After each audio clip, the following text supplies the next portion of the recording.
पूछा था कि आखिर नफरती जो बयानबाजी होती है, नफरत फैलाने का जो कारोबार चल रहा है सोशल मीडिया पे, उस पर आप लोग क्या कुछ कर रहे हैं? क्योंकि राहुल गांधी को भी डिफेम करने के लिए बहुत कुछ किया गया, और खासकर व्हाट्सएप यूनिवर्सिटी पे तो अभी भी सब लगे हुए हैं। 2 रुपए के जो ट्रोलर्स हैं वो भी लगे हुए रहते हैं, और वो लगातार राहुल गांधी को, कांग्रेस पार्टी को डिफेम करने की कोशिश करते हैं। ये एक सवाल इन्होंने पूछा था प्रशांत टंडन जी, जब उनके पास आएंगे तो शायद उसको और भी आगे बढ़ाएंगे वो। और अब जो दिखाई दे रहा है कि अब इंडिया गठबंधन बहुत मजबूती के साथ इन तमाम सीईओज को, मार्क जुकरबर्ग को, सुंदर पिचाई को चिट्ठी लिख करके अगर कह रहे हैं कि आप अपने प्लेटफॉर्म्स को नफरत का धंधा बढ़ाने के लिए इस्तेमाल मत कीजिए, तो छोटी मोटी बात नहीं है स्वामी जी। जरा यहीं से शुरुआत करना चाहता हूं, आपसे समझना चाहता हूं, यहां से लेकर चुनाव तक, क्या चुनाव से पहले, 5 राज्यों के चुनाव से पहले कांग्रेस ने, इंडिया गठबंधन ने पूरी तरह से कमर कस ली है? देखिए राजीव जी, जैसे दुर्योधन की जंघाएं बड़ी कमजोर थीं और रावण की नाभि में अमृत था, और जब भगवान श्री राम ने उसमें तीर चलाया तो रावण हताहत हुआ। उसी प्रकार से ये देश की जनता जानती थी कि ये जो घृणा की गंगोत्री थी, ये फेसबुक, व्हाट्सएप और ट्विटर था। और जिस प्रकार से इन लोगों ने घृणा को बढ़ावा दिया, और जिस प्रकार से मोनू मानेसर और बिट्टू बजरंगी द्वारा जो एक खुला नंगा नाच द्वेष का भारतवर्ष में किया, तो जितने दोषी वो लोग थे जिन्होंने इस प्रकार की पोस्ट की, उनसे ज्यादा दोषी थे मार्क जुकरबर्ग और सुंदर पिचाई जैसे लोग, जिन्होंने इस पे कंट्रोल नहीं किया। वास्तविकता में अगर देखा जाए तो ये भारत को तोड़ने का एक षड्यंत्र था जिसमें इन लोगों ने सहयोग किया, मैं खुलेआम कहता हूं। देखिए, धार्मिक विद्वेष फैलाना एक दंडनीय अपराध है, और ये दंडनीय अपराध जिसने किया, चाहे देश के अंदर के लोगों ने किया, चाहे बाहर बैठी संस्थाओं ने किया। क्योंकि मैं एक शिक्षक के फेसबुक अकाउंट को कम से कम 15 बार बैन किया गया, प्रतिबंधित किया गया, इसलिए कि मैं देश के अंदर संभाव और सद्भाव की बात करता था। और जो लोग खुलेआम घृणा और द्वेष फैलाते थे, शिकायत करने के बावजूद इन लोगों ने उसको बैन करने का कोई प्रयास नहीं किया। इसका मतलब यह है कि ये जो गंगोत्री है, इस पे वार होना बहुत आवश्यक था। देखिए, हम तो संघर्ष कर रहे हैं। और एक चीज राजीव जी मैं बताऊं, आज से 1 साल पहले का व्हाट्सएप, 6 महीने पहले का व्हाट्सएप और आज का व्हाट्सएप में जो देश प्रेमी लोग हैं, जो देश को जोड़ने वाले लोग हैं, जो देश को प्यार करने वाले लोग हैं, 142 करोड़ को एकजुट करने वाले लोग हैं, हम लोगों ने कमर अपनी कस ली है। हम संघर्ष कर रहे हैं क्योंकि इन लोगों को हम देश को नहीं तोड़ने देंगे। लेकिन इंडिया अलायंस ने इनडायरेक्ट जो मैसेज दिया है और एक प्रकार की चेतावनी इनको दी है कि आधे राज्यों में और देश की आधी जनसंख्या हमें वोट देती है।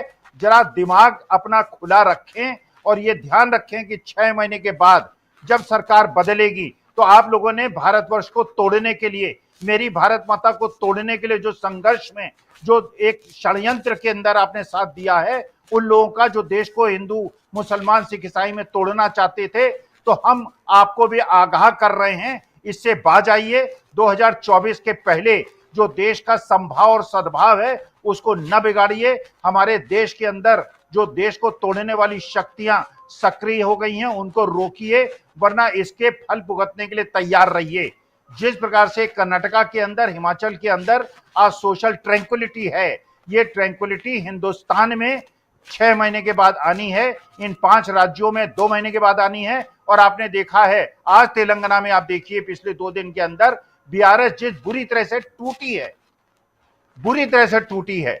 इसका मतलब यह है कि चुनाव आते आते ये देश के लोगों ने, जनमानस ने समझ लिया है कि ये द्वेष फैला के जो देश को तोड़ने का प्रयास कर रहे हैं, ये हारने वाले हैं। और जिन लोगों ने भी पिछले 9.5 साल में देश को तोड़ने का प्रयास किया है, ये दंडित होंगे। क्योंकि देश को धार्मिक विभाजन की तरफ ले जाने वाले लोग जेल के अंदर होने चाहिए, और देश को जोड़ने वाले, चाहे किसी धर्म और जाति के लोग हैं, इनको एकजुट होकर देश को 142 करोड़ लोगों को आगे बढ़ाने का प्रयास करना चाहिए। हम इस संघर्ष में साथ हैं और मिल के हम जी एक चीज समझना बहुत आवश्यक है, और ये मैसेज मेरे ख्याल से हिंदुस्तान की जनता को मिल गया है। अगर आप नागा की तरह वोट करेंगे, अगर आप सिख की तरह वोट करेंगे, हिंदू की तरह वोट करेंगे, मुसलमान की तरह वोट करेंगे, मैती की तरह वोट करेंगे, कुकी की तरह वोट करेंगे, तो हिंदुस्तान कमजोर होगा। हमें एक हिंदुस्तानी के रूप में, इंडियंस के रूप में 142 करोड़ लोगों को भारत के जो हित में है उसकी तरह वोट करना होगा। तो अगर राहुल गांधी मिजोरम जा रहे हैं और मणिपुर गए, ये वही बताने जा रहे हैं। लेकिन सोचिए, राजनीतिक रूप से राजीव जी सोचिए, वो वहां जाके कुकी लोगों से मिले, जबकि कुकी वहां पे अल्पसंख्यक है।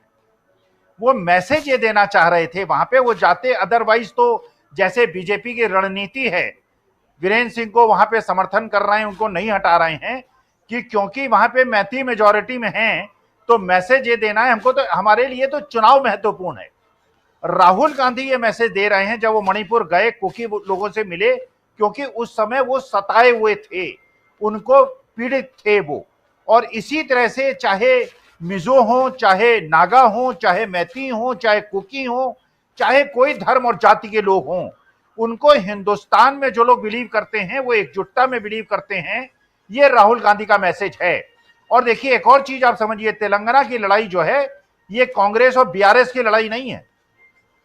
ये लड़ाई बेसिकली बीजेपी के जो वहां पे मुखौटे हैं, ओवैसी साहब, उनसे लड़ाई है, जो कि एक तरह से इंडिया अलायंस को कमजोर करने के लिए, बीजेपी को मदद करने के लिए, जिस तरह आज बीआरएस के साथ लगे हुए हैं। और मोदी जी ने खुद स्पष्ट कर दिया कि बीआरएस मेरे पास आए थे, इसका मतलब ओवैसी साहब तो मेरे पास आते रहते हैं, बीआरएस भी जो उनकी सहयोगी पार्टी है मेरे पास आई। और एक चीज राजीव जी मैं और बताना चाहता हूं, जो राहुल गांधी की रणनीति आजकल ओबीसी के इर्द गिर्द घूम रही है, आपके प्रबुद्ध श्रोताओं को, काफी लोगों को पता होगा और काफियों को नहीं पता होगा। व्हाट्सएप पे एक और बहुत बड़ा सूचना तंत्र चल रहा है। लोगों को यह बताया जा रहा है कि सैम पिट्रोडा क्रिश्चियन है।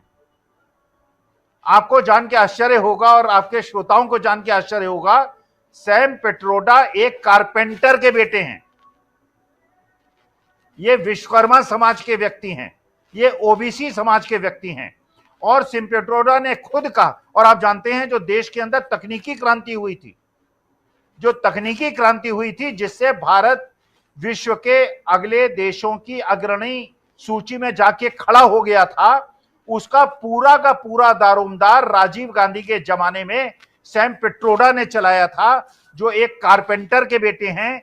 तो जो एक समाज के अंदर ये भावना पैदा की जाती है कि ओबीसी समाज, दलित समाज, ये समाज जो है, इनके अंदर गुण नहीं है, क्वालिटी नहीं है, योग्यता देखनी होती है। तो अगर योग्यता देखनी है तो सैम पिट्रोडा, जो एक कारपेंटर के और विश्वकर्मा समाज से आते हैं, उनकी जाति देखिए, उनका वो देखिए, और तब देखिए कि ओबीसी समाज, जो राहुल गांधी आकर बार बार कह रहे हैं, हर सभा में कह रहे हैं, अगर 63% ओबीसी हैं और दलित समाज करीब 20% है, तो बाबा साहब भीमराव अंबेडकर और सैम पिट्रोडा लोग जैसे ये आदर्श स्थिति में हैं कि ओबीसी और दलित समाज जो है ये किसी से हीन नहीं है। ये केवल इनको बढ़ोतरी देने की आवश्यकता है, जो राहुल गांधी आज देने की बात कर रहे हैं। इसलिए जो 10% के समाज ने समाज के अंदर भ्रांति पैदा कर दी है, हम ही योग्य हैं, दूसरे योग्य नहीं है, ये भ्रांति भी सैम पिट्रोडा दूर कर रहे हैं, जो राजीव गांधी के भी दोस्त थे और राहुल गांधी का भी मार्गदर्शन कर रहे हैं, और इस उम्र भी जी जान से देश को एकजुट करने में लगे हुए हैं। और हमारे देश को ऐसे ही लोगों की आवश्यकता है, ऐसे ही ओबीसी समाज के ऐसे बुद्धिमान लोगों की आवश्यकता है, जो कि देश को आगे ले चले। अगर 10% लोग देश में केवल रूल करेंगे तो देश आगे नहीं बढ़ेगा। भीमराव अंबेडकर साहब को मानने वाले, जयप्रकाश और लोहिया को मानने वाले और महात्मा गांधी के लोगों को मानने वाले लोगों को हाथ मिलाना होगा और गोडसे जैसे समर्थकों को पीछे करना होगा, तभी देश आगे बढ़ेगा। बिल्कुल।